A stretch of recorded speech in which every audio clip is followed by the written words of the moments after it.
আসসালামু আলাইকুম, welcome from Papa and Bablu. সবাই কেমন আছেন?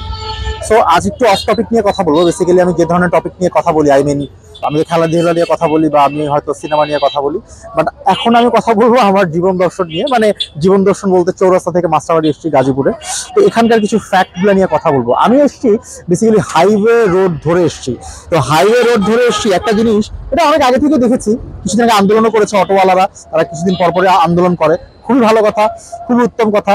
দেখেন, এই যে রাস্তাটা, একটা সাইড রাইট একটা সাইড রং, বা দুইটাই রাইট সাইড, দুইটা রাইট সাইড। কিন্তু আমি একটা জিনিস খেয়াল করলাম, দুইটা রাইট সাইডেই গাড়িগুলা যেন রং সাইড দিয়ে চলতে খুব পছন্দ করছে।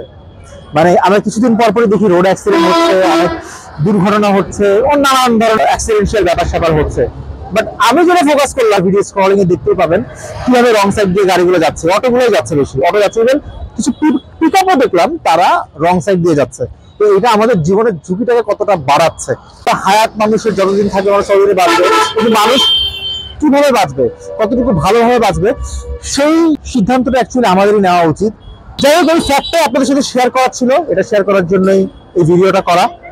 আপনারা আপনাদের মতামত জানাবেন এই অটোগুলা নিয়ে। অটোগুলো সম্পর্কে আপনাদের যদি কোনো পজিটিভ নেগেটিভ কোনো মতামত থাকে, কোনো পয়েন্ট অফ ভিউ থাকে, ডেফিনেটলি জানাবেন। বাট জিনিসটা খুবই ডিস্ট্রাকটিভ মনে হয়েছে আমার, ভাবলাম একটু শেয়ার করি আপনাদের সাথে। সব ভালো থাকবেন, সুস্থ থাকবেন, খোদা হাফেজ।